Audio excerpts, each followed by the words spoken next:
What discontinued thing do you really want brought back? Story 1.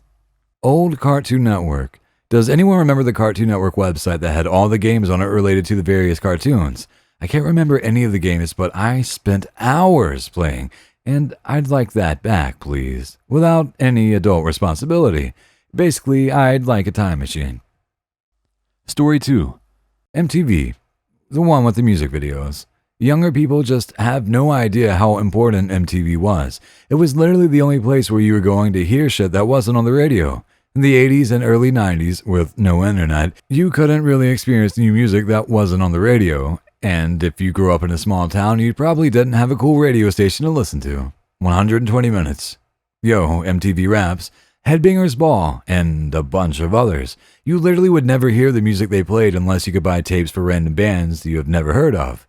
MTV diversified the music taste of millions of people and is sadly now remembered for random bullshit. Story 3. New episodes of old cartoons. Regardless how old I will be, cartoons still rock for me. I'm 62 years old and watch cartoons every day. I have for years and years. No shame here. Now that I have grandchildren, it makes cartoons even better. Story 4. Products that were meant to last and not broken or obsolete in 1 or 2 years. I have my parents' original fridge that is about 40 years old. When Dad upgraded, I took it. Runs perfectly fine. He has had to replace or repair his every 10 years, especially clothing. These days I'm paying $30 on average for a top that begins to fray after 2 washes. That is literally unacceptable, and hardly anyone seems to be talking about this. I've recently adopted some of my father's hand-me-downs from the 1980s, and it's like they're brand new. The difference in fabric quality is insane, even when it comes to basic t-shirts. Story 5. Surprises in the cereal boxes. Not the enter 2 codes inside our website bull. Actual, physical things in a package floating somewhere in that box of Cheerios. This year, my son got a spoon and a box of Rice Krispies. It has the characters on the handle and it changes colors in the cold milk. I couldn't believe it. Many years ago, my father loved buying those massive bags of puffed barley and wheat. They always came with super detailed toy cowboys and soldiers that were quite large. Loved those. Story 6. Remember when you used to be able to fill out that sheet of paper with how many books you read, and then you reached a certain number of books and you got a free pizza? I want that back. Story 7. The Philadelphia cheesecake bars.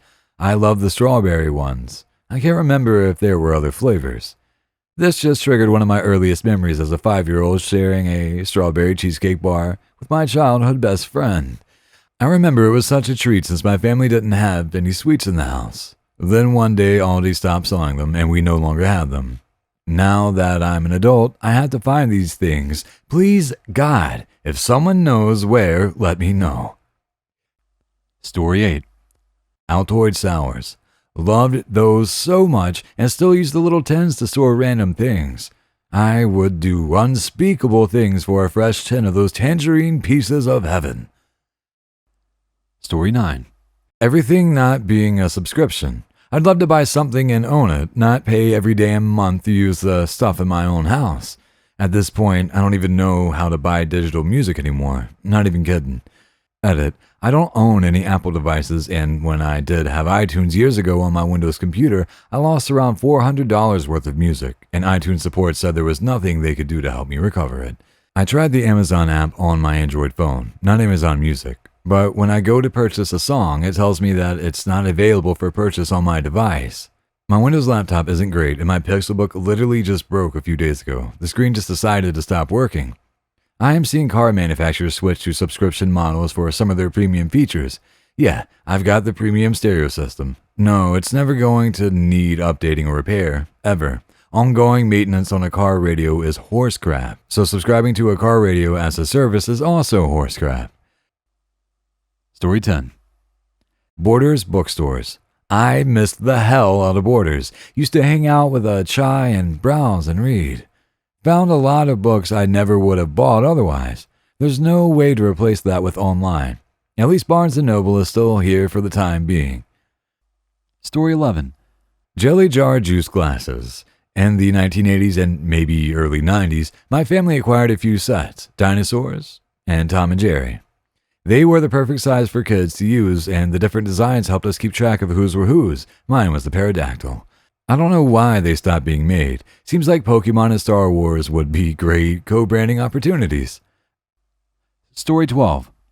The way it felt in the 80s and 90s when you were out with your friends playing Manhunt way past dark and your parents were cool with it.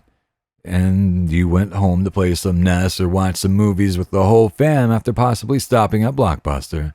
Also the way Little Caesar's pizza used to be back then. Dude, the long cardboard pizza tray wrapped in paper. When you tear open the Little Caesar's goodness, smell filled the room. Oh, the 90s. How I miss you. Story 13.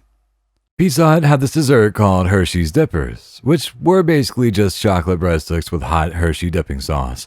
I miss those every day of my life. Man, the dessert pizzas too. I can't tell you how much I miss a thin crust with apples and ribbons of icing. Story 14. The Sobe elixir drink. I miss my lizard juice so much. In my state, it is impossible to find if they're still selling it. Story 15. Clothes. I hate fashion. I hate stuff I like is no longer sold due to it not being fashionable. I used to have a pair of black suede shoes similar to deck shoes, but with a fairly chunky sole. I wore them everywhere and loved them. I went to buy a replacement pair and couldn't find them. 16 years later, and I still seek out a pair. These are the closest I found, but they are out of stock and were 200 pounds. So, well above what I would pay for a pair. I've worn the same style of shoes for 16 years, but I'd happily ditch them for a reasonably priced pair of the shoes I used to have.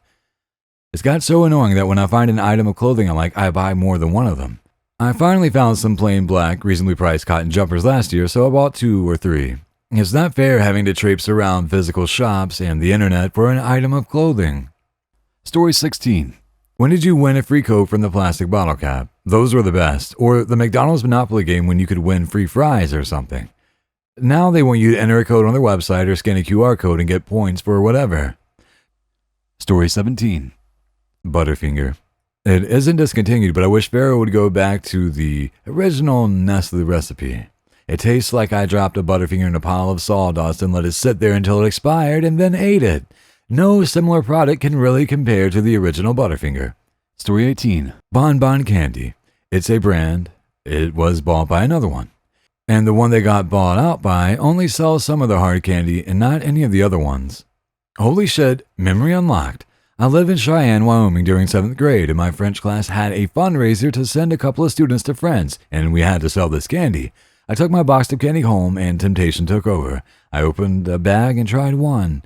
I ended eating up all of my candy and not selling any. My mom had to cover the cost. I got in trouble, but man, that stuff was good. Story 19. Malls would be cool to make popular again, too. It really does something inside of me to see malls dying. Story 20. I'm not really into Dr. Pepper, but the berries and cream Dr. Pepper had a chokehold on me that no other soda has ever had. Also, smoothie Skittles and lime Skittles. Story 21. The era before TikTok, Facebook, Instagram, Twitter, etc. Although some of these have brought people and whole communities together, there's an insanely dark side to all of it which I wouldn't wish any child would be able to access. The saddest part is they can, and if they can't, one of their friends might be able to. Even worse, some random online predator can enter a child's room virtually without their parents' knowledge. I wish these companies would be held accountable for the harm they cause. We sincerely appreciate you taking the time to watch our YouTube video. If you find our content helpful and enjoyable, please click the subscribe button to stay updated on any new videos we share in the future. Thank you once again, and we hope to see you in our next upcoming videos.